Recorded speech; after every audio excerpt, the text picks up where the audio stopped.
ठीक है, तो सबसे पहला सवाल हमारा MST CET के PYQs में जो कि 2004 में आया था, the velocity of particle performing simple harmonic motion when it passes through it's mean position.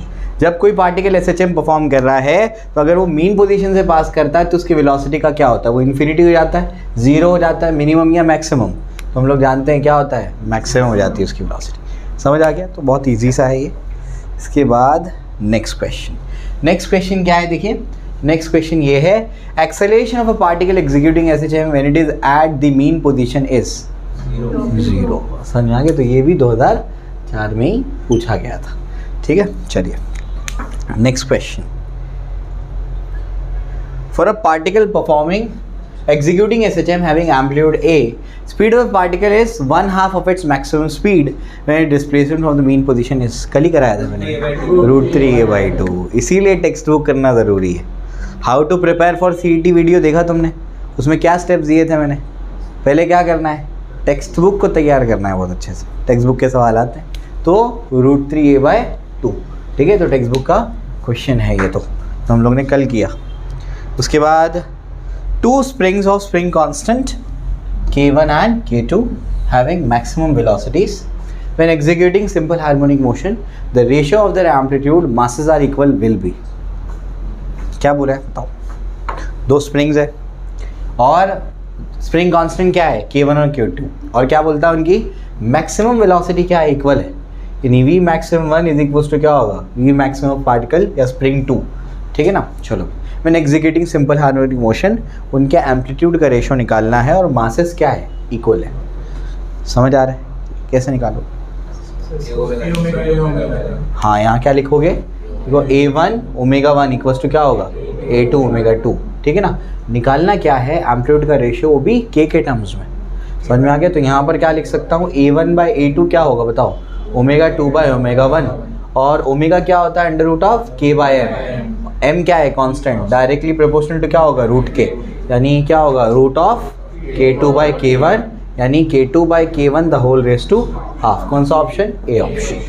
समझा? क्लियर हो गया? एकदम इजी है। ठीक है, चलो भाई, ऐसे ही नीट के क्वेश्चंस हैं, लेकिन कुछ पार्ट्स में वो थोड़ा सा हायर है। ये इसको कॉपी कर लो, पहले कॉपी कर लो। कुछ ऐसे उसमें है क्वेश्चन जो थोड़े से हायर लेवल पे है नीट में, कल कराऊंगा मैं इंशाल्लाह आप लोगों को।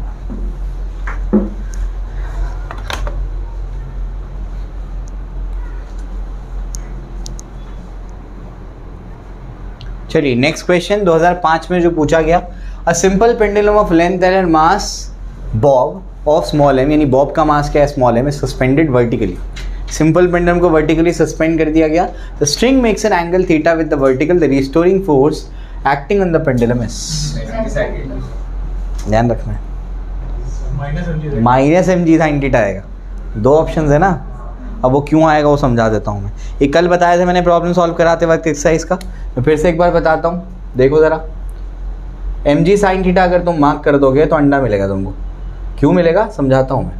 कल क्या बताया था, ये हो जाएगा टेंशन, यहाँ पर इसके दो कंपोनेंट्स होंगे, mg के दो कंपोनेंट्स होंगे, एक mg का कंपोनेंट इधर, एक इधर। ये आपका क्या हो जाएगा, mg cos थीटा, और ये क्या हो जाएगा आपका mg sin थीटा। अब ध्यान दो सब, यहाँ पर थीटा कौन से डायरेक्शन में है, इस डायरेक्शन में, वो राइट की तरफ जा रहा है, और mg sin थीटा कहाँ है, लेफ्ट की तरफ जा रहा है। इस वजह से रिस्टोरिंग फोर्स क्या आएगा, -mg sin थीटा। जब आप लीनियर SHM की बात करते हैं तब आप क्या लिखते हैं, kx लिखते हैं कि -kx। रिस्टोरिंग फोर्स, अब समझ आ गया? तो ध्यान रखना है mg sin थीटा नहीं, क्या आएगा, -mg sin थीटा, ये इसका आंसर आएगा। क्लियर हो गया? ठीक है ना? तो ध्यान रखो उसका। ठीक है, चलो भाई, उसके बाद आगे बढ़ते हैं। देखो कल का क्वेश्चन मैंने कितना डिटेल में पढ़ाया था कि अभी तुम लोग कितने सवालों में काम आएगा वो। ठीक है, देखो कल आपको मैंने बता दिया था जो हमारे टेक्स्ट बुक का सवाल था एक्सरसाइज का, the displacement of particle performing simple harmonic motion is given bye. अब बोल दिया गया है कि क्या परफॉर्म करेगा, SHM परफॉर्म करेगा। ये तो हम लोगों ने कल प्रूफ कर लिया इसका जनरल केस। एग्जैक्टली। तो यहाँ पर क्या बोलता है, with the distance is centimetre, time is in second, the amplitude of the motion is. कैसे निकालोगे एम्पलीट्यूड, कल बताया था एम्पलीट्यूड निकालने का तरीका। क्या तरीका है, √a² + b²। तो इसको अगर x = 8 sin ω t + 6 cos ω t, अगर अपन इसको ऐसे लिखे हैं और अगर इसका जनरल इक्वेशन हम लोग देखें, कल क्या था वो, a sin omega t plus b cos omega t, तो इसका एम्पलीट्यूड क्या था, under root of a square plus b square, तो क्या हो जाएगा 8 का स्क्वायर प्लस 6 का स्क्वायर आएगा 10 सेंटीमीटर। समझे क्यों 10, 64 36 100 10। क्लियर, चलो भी कॉपी कर लो।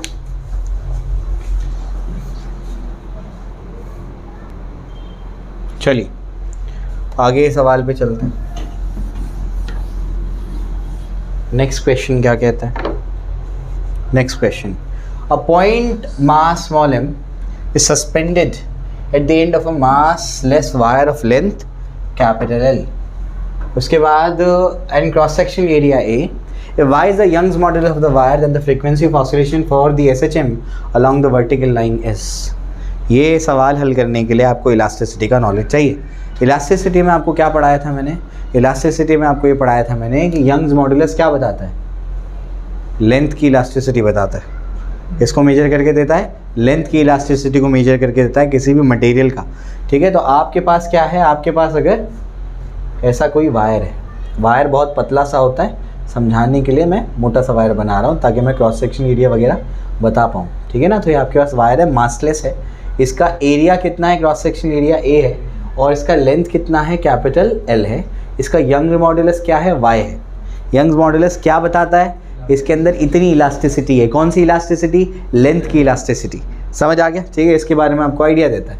अब आपको यहाँ पर क्या बोलता है कि अगर इसको हम लोग थोड़ा सा खींचें, क्योंकि आप इसमें क्या है, इसमें छोटे छोटे मॉलिक्यूल्स हैं, मॉलिक्यूल्स के बीच में बॉन्ड है।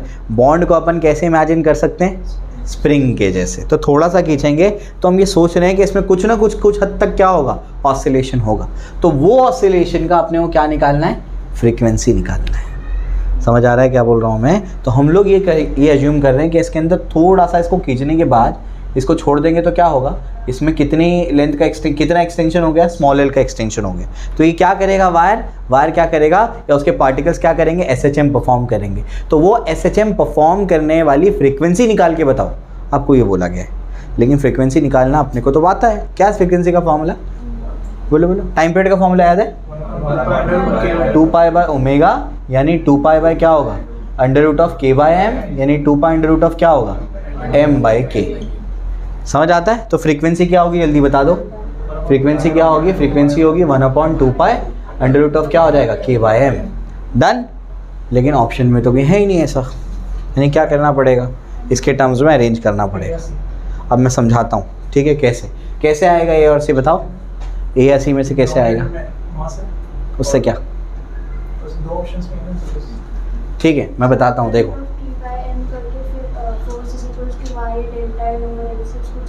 Very good. यहाँ पर अपन क्या कर सकते हैं, ये तो under root of t by m का फॉर्मूला लगा दो, या फिर क्या करो, यंग्स मॉडुलस के बेसिक फॉर्मूले पे जाओ, क्योंकि यहाँ पर क्या कर रहे हैं, यंग्स मॉडुलस की बात कर रहे हैं। यंग्स मॉडुलस का फॉर्मूला क्या होता है, बेसिक फॉर्मूला होता है longitudinal stress by longitudinal strain, ये इसका फॉर्मूला होता है। लॉन्जिट्यूडिनल स्ट्रेस का फॉर्मूला क्या है, F बाय, लॉन्जिट्यूडिनल स्ट्रेन का फॉर्मूला क्या है, small l by capital L, change in length upon original length, force upon area is longitudinal stress. तो फॉर्मूला क्या बनेगा बताओ जरा, F upon A into capital L by small l। तो y का फॉर्मूला क्या बन गया, FL upon A into small l। Clear होता है, यहाँ तक बात समझ में आ गई।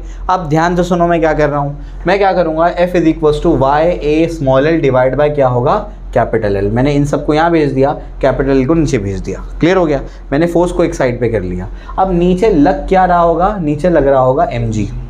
ऊपर क्या लग रहा होगा बताओ ज़रा, ऊपर क्या लग रहा होगा, अरे रिस्टोरिंग फोर्स लग रहा होगा kx। लेकिन ये कितना एक्सटेंशन हुआ इसमें L, तो kx की जगह क्या आएगा, kl आएगा। समझ आ रहा है क्या बोल रहा हूँ मैं। mg उसको नीचे खींच रहा है, तो रिस्टोरिंग फोर्स क्या करेगा, mg को बैलेंस करने की कोशिश करेगा। बात समझ में आ रही है क्या बोल रहा हूँ मैं, ठीक है ना, क्लियर हो गया। तो यहाँ पर क्या होगा, फोर्स तो कौन सा लग रहा है, mg, तो यहाँ पर मैं क्या लिखूंगा, Y L upon capital L। लेकिन यहाँ पर जब ऑसिलेशंस की बात हो रही है तो mg किसके इक्वल होगा, kx के इक्वल। तो हो जाएगा kx इज इक्वल्स टू, यहाँ पर kl होगा, ये हो जाएगा Y A small L by capital L, L और L कैंसिल, k और ये जाएगा Y A upon capital L हो जाएगा। तो यहाँ पर क्या होगा, यहाँ पर फ्रीक्वेंसी देखो, k का वैल्यू मिल गया मुझे, मैं k का वैल्यू वहाँ सब्स्टिट्यूट कर देता हूँ। फ्रीक्वेंसी क्या है, 1/2 pi under root of k क्या है, k मेरे पास है Y A upon capital L, ये हो जाएगा स्मॉल m। तो ये क्या हो जाएगा बताओ ज़रा, 1/2 पाई अंडर रूट ऑफ हो जाएगा YA/ml। समझ में आया कौन सा ऑप्शन बनेगा? ए ऑप्शन बनेगा, YA/ml। समझा? क्लियर हो गया? तो इस तरीके से इसको सॉल्व करना है। क्लियर हो गई बात? ठीक है ना, कॉपी कर लो उसके लिए से।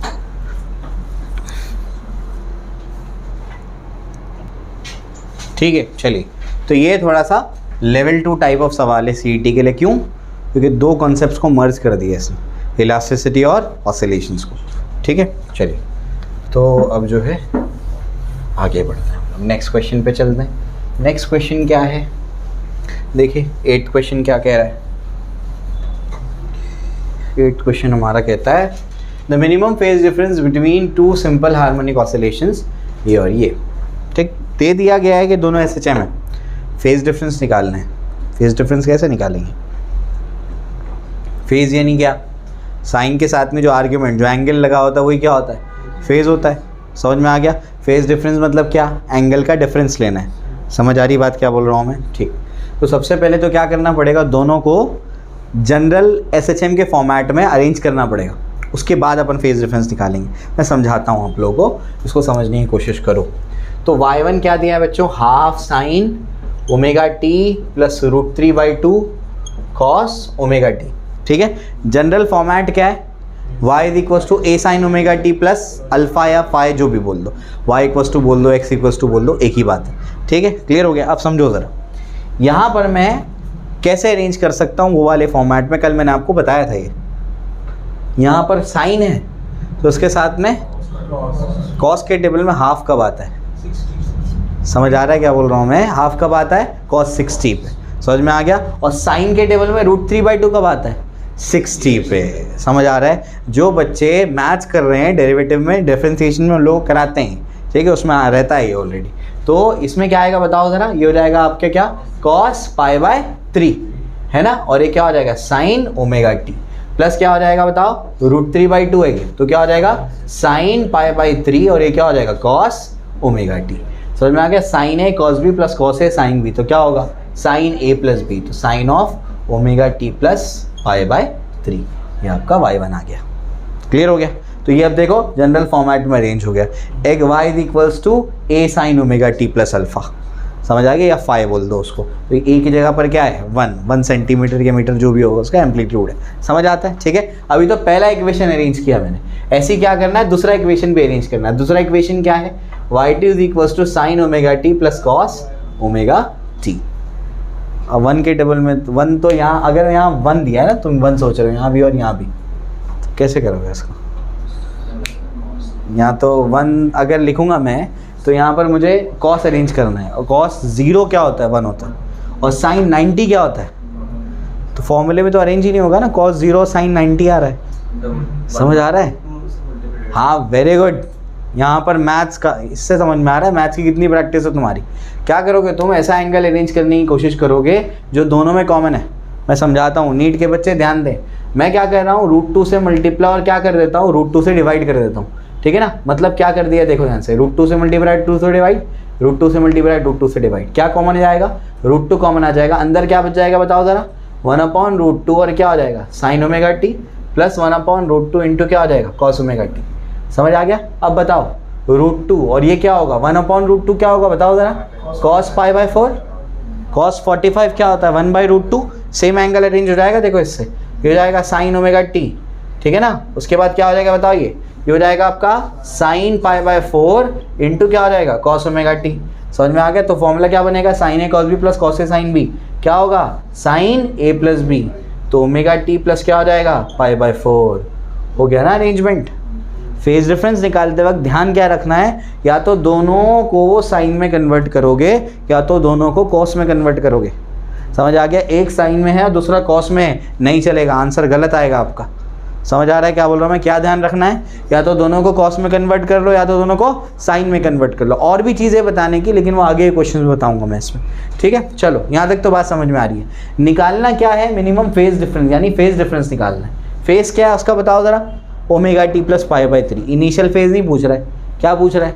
फेज पूछ रहा है। फेज यानी एंगल, साइन का एंगल, ओमेगा टी प्लस π/3। यहाँ पर फेज क्या है? Omega t plus π/4। समझ आ गया? फेज डिफरेंस निकालना है। तो डेल्टा फाई क्या होगा बताओ ज़रा, ये φ2 माइनस φ1 कर लो, इसको φ2 बोल लो, या φ1 माइनस φ2 कर लो, है ना। अब बताओ क्या होगा, omega t plus π/3 minus omega t minus π/4, समझा। ब्रैकेट ओपन कर दिया मैंने, दोनों माइनस हो गया, ये खत्म हो गया। बताओ क्या होगा, π/3 माइनस π/4, बताओ जल्दी से क्या होगा, तो कितना हो जाएगा, पाई हो जाएगा, ये 4π minus 3π will be pi divide by 12, π/12, ये आंसर बनेगा इसका। समझे, क्लियर हो गया। समझाना था इस वजह से टाइम लगा, वरना तो 1 मिनट के अंदर का सवाल है। समझ आ गया कैसे सॉल्व करना है, क्या क्या समझा बताओ, क्या क्या समझ में आया इससे।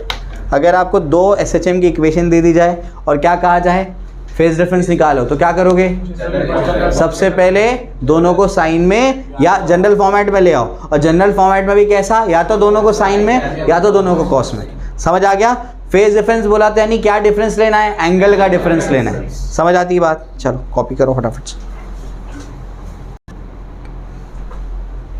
चलिए नेक्स्ट क्वेश्चन पे चलते हैं। अब नेक्स्ट क्वेश्चन में, ये तो बहुत इजी है, ऐसे क्वेश्चन अभी हम लोग ने किए। क्या पूछा है, रीड करो। SHM represented by this, definitely SHM तो है, दिया भी है। एम्पलीट्यूड निकालना है, कैसे निकालोगे, x इक्वल्स टू 5√2, अंदर भेज दो ना, sin 2πt plus 5√2 cos 2πt। समझ आ रहा है। और ये क्या है, ये a sin omega t plus a cos omega T, वही तो फॉर्मेट है। क्या होता है इसका एम्पलीट्यूड, √a² प्लस b²। तो a इज इक्वल्स टू √ क्या हो जाएगा, 5√2 का स्क्वायर प्लस 5√2 का स्क्वायर। बताओ जल्दी से क्या होगा, 25 × 2 प्लस 25 × 2 10 आएगा। समझा, क्लियर हो गया। इसी टाइप का क्वेश्चन नीट में आया 2019 में, लेकिन विद अ ट्विस्ट। यहाँ पर कुछ और भी चीज़ थी, वो बताऊंगा कल जब मैं कराऊंगा नीट के सवाल, तब वो बताऊंगा। कॉपी कर लो उसको। चलिए नेक्स्ट क्वेश्चन पे चलते हैं। नेक्स्ट क्वेश्चन क्या दिया है अभी,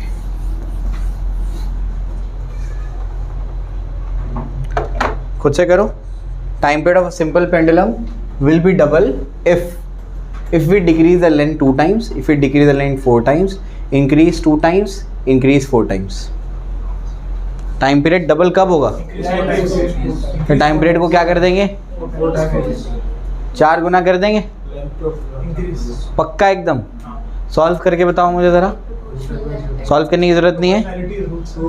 हाँ, t इज इक्वल्स टू 2π√, क्या हो जाएगा, L/G। तो t is directly proportional to √L हो जाएगा। ठीक है, क्लियर हो गया। टाइम पीरियड कितना है, पहले t1 है, बाद में क्या हो जाएगा 2t1 करना है।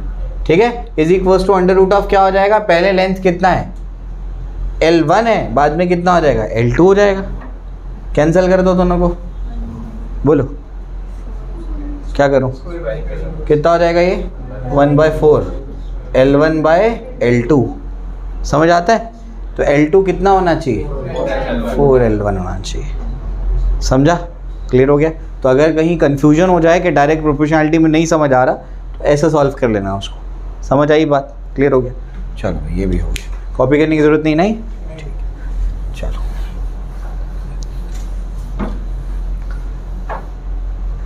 इसके बाद अभी next question. 2 particles execute SHM of same amplitude and frequency along the same straight line.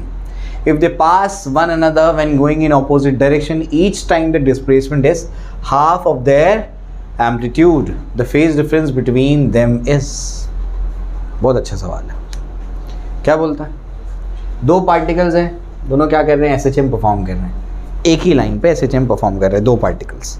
समझ में आ गया। अब क्या बोलता है, अब बोलता है कि same amplitude, same frequency, same straight line, if they pass one another when going in opposite direction. मतलब क्या, मान लो कि इधर कहीं पहुँचे वो, ये एम्पलीट्यूड है ना, तो अब एक पार्टिकल अगर इधर जा रहा है ना, तो दूसरा पार्टिकल किधर जा रहा होगा, इधर जा रहा होगा। रास्ते में यहाँ कहीं मिलते हैं वो, समझ आ गया, ऐसे ऐसे आ रहे हैं। समझ में आ गया, रास्ते में कहीं मिले वो कौन से पॉइंट पे मिले वो आपको बता दिया गया, इस हाफ ऑफ द एम्पलीट्यूड। तो ये डिस्प्लेसमेंट कितना है, a/2। लेकिन क्या हो रहा है, एक ही लाइन पे ऑसिलेट कर रहे हैं, रास्ते में मिल भी गए लेकिन अपोजिट डायरेक्शन में जा रहे हैं, और जिस पॉइंट पे मिले उस पॉइंट का डिस्प्लेसमेंट क्या है, पोजीशन क्या है, a/2, एम्पलीट्यूड के हाफ में मिले हैं वो। आपको पूछता है दोनों में फेज डिफरेंस कितना है, कैसे निकालोगे? अब यहाँ पर आपका ट्रिग्नोमेट्री थोड़ा अच्छा होना चाहिए। आओ बताता हूँ। आपको पता है कि x इक्वल्स टू क्या है, a/2 है। जनरल इक्वेशन x का क्या है बताओ, a sin omega t plus five a/2। a और a क्या हो गया, कैंसिल। तो ओमेगा t प्लस फाइव क्या है, फेज है। कौन से पार्टिकल का फेज है, बोलो भाई, हो जाएगा ना साइन इनवर्स ऑफ हाफ। कौन से पार्टिकल का फेज है ये, जो particle x equals to a/2 पे है।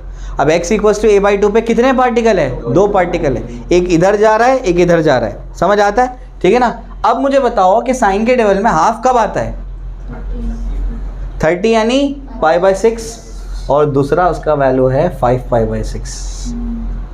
समझ आ गया। अब यहाँ पर आपका ट्रिग्नोमेट्री अच्छा होना चाहिए।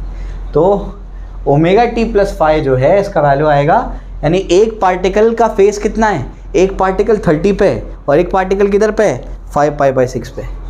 समझ आ रहा है क्या बोल रहा हूँ मैं, ठीक है ना। चलो भाई, अब जो भी है, अब एक पार्टिकल जो इस साइड जा रहा होगा, मान लो उसका 30 फेज है, और दूसरा इस साइड आ रहा है वो क्या है, 5 π/6 पे है। तो दोनों पार्टिकल में फेज डिफरेंस कितना है, दोनों पार्टिकल में जो फेज डिफरेंस आएगा, डेल्टा बोल देता हूँ मैं उसको, हो जाएगा 5 π/6 माइनस π/6। कितना हो जाएगा बोलो जल्दी से, या π/6 माइनस 5 π/6, बोलो जल्दी से कितना हो जाएगा। ये हो जाएगा आपका 6 पाई माइनस पाई, नहीं क्या हो जाएगा, पाई बाय कितना हो जाएगा 6। कैसे किया देखो, 6 पाई नहीं गलत हो जाएगा, कितना हो जाएगा 2 पाई बाई 3, करेक्ट है। ये 30 होगा ना यहाँ पे। कैसे किया अपन ने सॉल्व इसको, 6 पाई माइनस क्या होगा 30 पाई डिवाइड बाय क्या हो जाएगा 6, समझे, ठीक है ना। तो 6 इंटू पाई क्या होगा 6 पाई, 6 फाइव का क्या होगा 30 डिवाइड बाय 6, ठीक है। कितना हो जाएगा फिर 24, हाँ डिवाइड बाय 36, हम सॉरी, उसके बाद डिवाइड करके उसका आंसर आ जाएगा, ठीक है। चलो तो 2 π/3 इसका आंसर है, इसका डिफरेंस लेने के बाद, ठीक है। चलो क्रॉस मल्टीप्लाई क्यों कर रहे थे हम लोग, हाँ। चलो नेक्स्ट क्वेश्चन पे चलते हैं। नेक्स्ट क्वेश्चन क्या कहता है देखते हैं। ये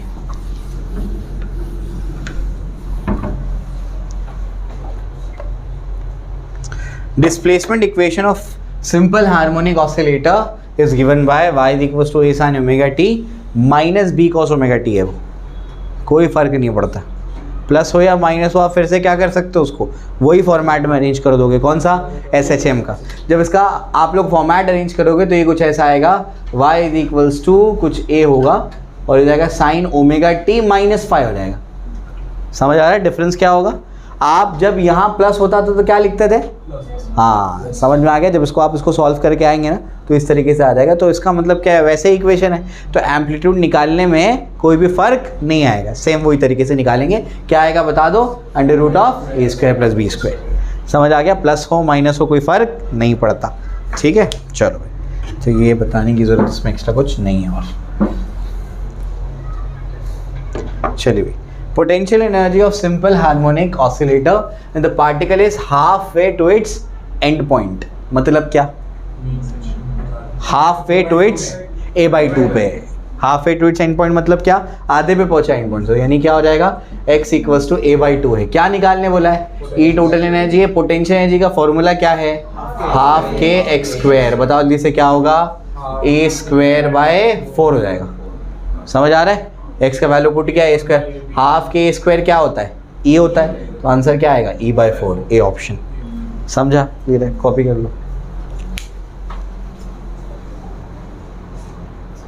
चलिए नेक्स्ट क्वेश्चन क्या है।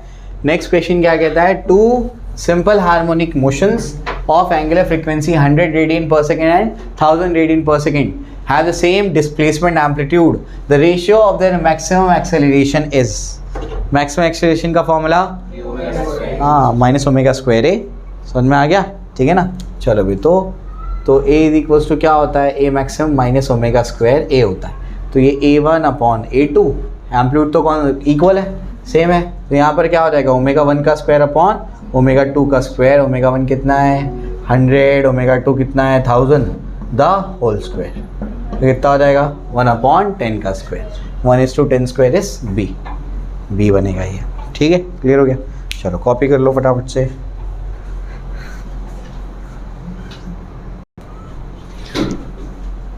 चलिए नेक्स्ट क्वेश्चन देखिए क्या है। नेक्स्ट क्वेश्चन पे चलते हैं। तो नेक्स्ट क्वेश्चन हमारा क्या कहता है, हो गई, graph between the time period and the length of a simple pendulum is. Formula बताओ सिंपल पेंडुलम के टाइम पीरियड का।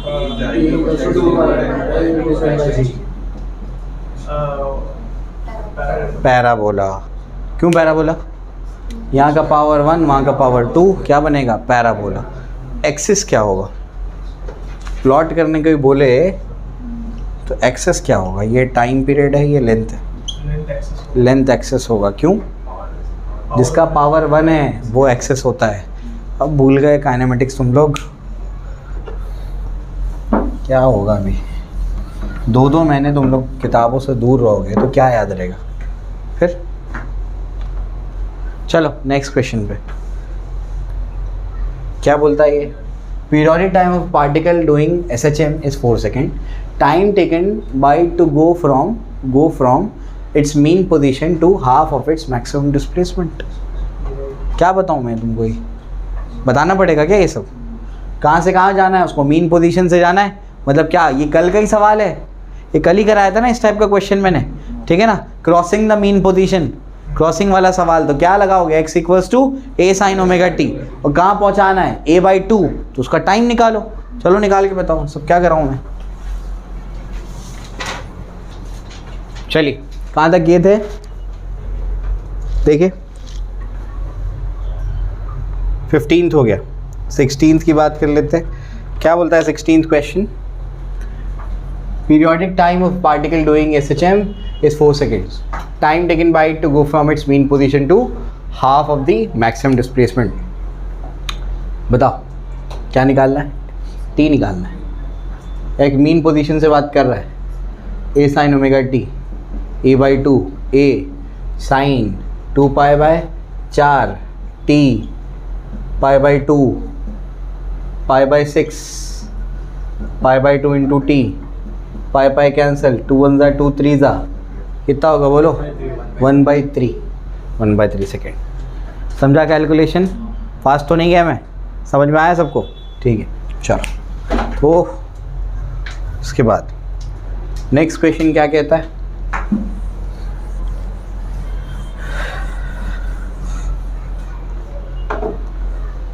if a simple pendulum oscillates with an amplitude of 50 mm, the time period of 2 seconds, then its maximum velocity is। V maximum का formula क्या बताओ ज़रा? a omega, है ना? और टाइम पीरियड अपने को दिया हुआ है तो a into 2 pi bye T कर लेंगे। a कितना है? 50 into 10⁻³ multiplied by 2 pi divided by time period कितना है? 2। कितना हो जाएगा बोलो जल्दी से?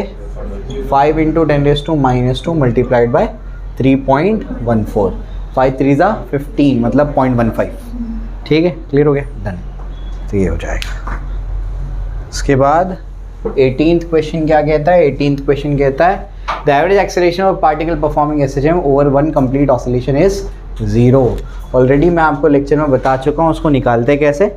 और अगर आप लॉजिकली भी सोचना चाहते हैं तो एक बार इस डायरेक्शन में, दूसरी बार इस डायरेक्शन में, 4 स्टेप्स में कंप्लीट करता है ना वो।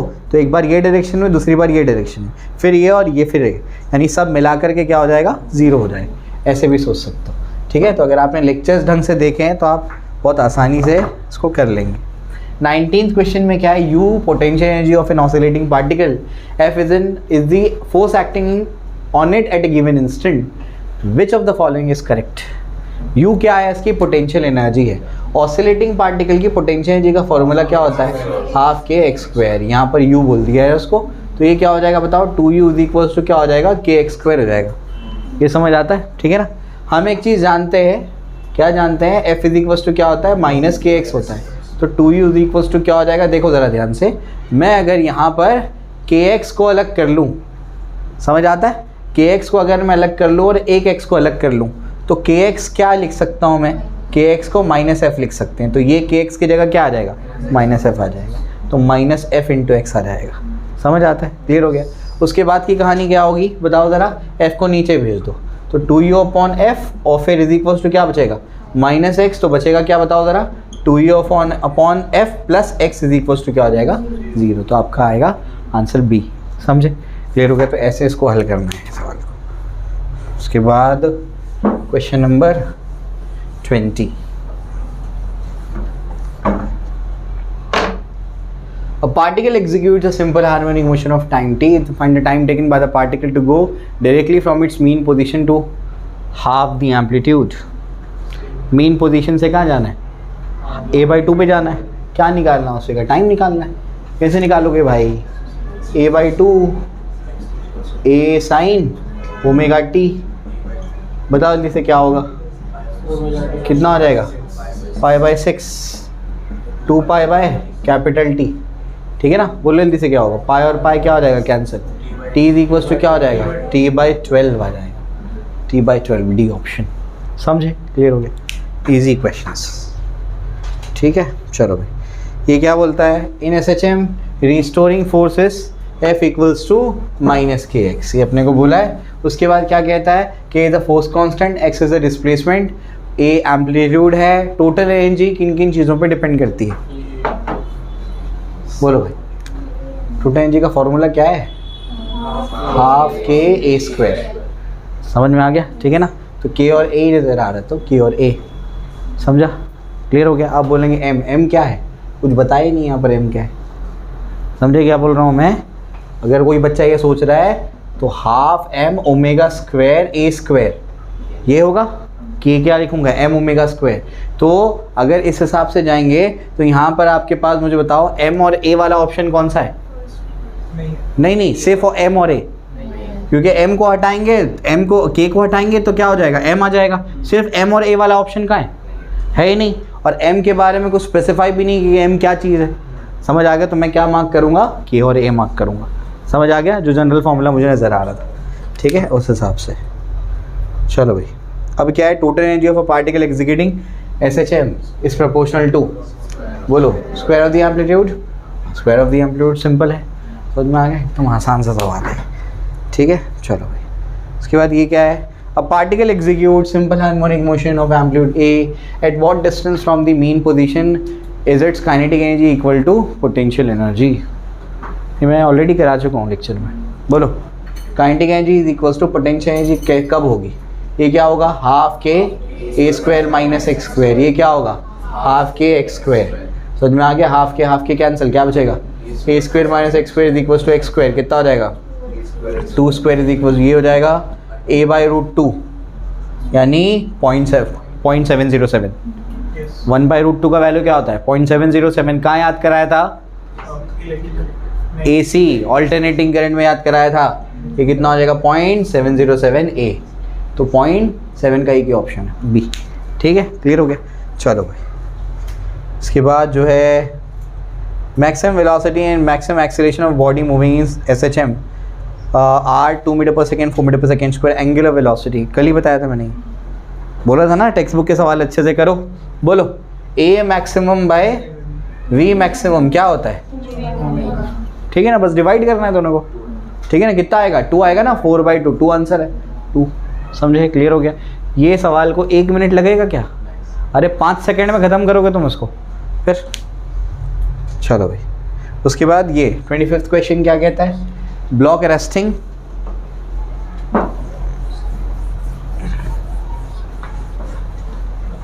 block resting on a horizontal surface executes SHM in horizontal plane with amplitude A. Frequency of oscillation for which the block just starts to slip is, क्या मतलब? हॉरिजॉन्टल प्लेन पे क्या है? एक ब्लॉक रखा हुआ है जो ऑसिलेट कर रहा है। इसका मास कुछ m मान लेंगे। ठीक है ना? अब उसके बाद क्या? ये ऑसिलेट कर रहा है। अब इसको क्या करते हैं? इसके फ्रीक्वेंसी को, ऑसिलेशन की फ्रीक्वेंसी को बढ़ाते जाते हैं। ऑसिलेट करते जा रहा है। एक ऐसी फ्रीक्वेंसी आएगी जिसके बाद क्या करेगा? ये ऐसे यहाँ पर पहुँचने के बाद स्लिप होना शुरू हो जाएगा। एम्पलीट्यूड पे पहुँचने के बाद क्या होगा? इतना तेज़ हो गया है ये कि एम्पलीट्यूड पे पहुँचने के बाद क्या होगा? स्लिप होना शुरू हो जाएगा। कब स्लिप होगा? कब स्लिप होगा? बोलो। स्लिप होने से रोक कौन रहा है? समझ आ रहा है? स्लिप तब होगा जब लिमिटिंग फ्रिक्शन लगेगा। लिमिटिंग फ्रिक्शन की अब लिमिट आ चुका है, स्टैटिक फ्रिक्शन की लिमिट आ चुकी है, अब क्या होगा, उसके बाद वो स्लिप होना शुरू हो जाएगा। क्यों? लिमिटिंग फ्रिक्शन कैसा फोर्स है? सेल्फ एडजस्टिंग फोर्स है। एक लिमिट तक एडजस्ट करेगा, उसके बाद क्या करेगा, वो और बढ़ नहीं पाएगा। इक्वेशन बना के देता हूँ, सॉल्व करो। K × A होगा, क्यों? यहाँ पर जाएगा आगे की तरफ, तो उस पर कोई ना कोई सिस्टम होगा, स्प्रिंग हुई या कुछ होगा, तो उसको पीछे खींचता होगा, जो कि क्या होगा, KX रिस्टोरिंग फोर्स। आगे की तरफ क्या होगा, म्यू इंटू नॉर्मल रिएक्शन। तो ये म्यू इंटू ये दोनों एक दूसरे को क्या कर रहे होंगे, जस्ट बैलेंस कर रहे होंगे। उसके बाद क्या होगा, स्लिपिंग स्टार्ट हो जाएगी। समझ में आ गया? नई चीज़ नहीं है हमारे लिए, फ्रिक्शन में बहुत बार किया अपन ने ऐसा कुछ, है ना। अब ये इक्वेशन हो गई। अब क्या करना है आपको, इसको सॉल्व करना है। कैसे सॉल्व करोगे, यहाँ पर क्या लिखना पड़ेगा, mg लिखना पड़ेगा। उसके बाद तुमको उसको फ्रीक्वेंसी से रिलेट करना है। रिलेट करो, मुझे बताओ क्या होगा। चलो, K पता है ना तुमको, कैसे लिखोगे? K को क्या लिखोगे, m⍵²। समझ में आ गया? m खत्म हो जाएगा, ओमेगा से क्या मिल जाएगा, टाइम पीरियड, टाइम पीरियड से क्या मिल जाएगी, फ्रीक्वेंसी।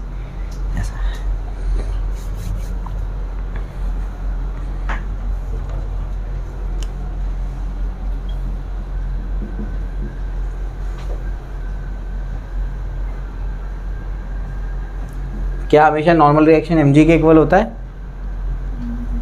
नहीं। क्यों? ये सिर्फ कौन सा सरफेस है, हॉरिजॉन्टल। इंक्लाइंड होगा तो बदल जाएगा, है ना। तो mg का कंपोनेंट आएगा, कॉस कंपोनेंट या साइन कंपोनेंट।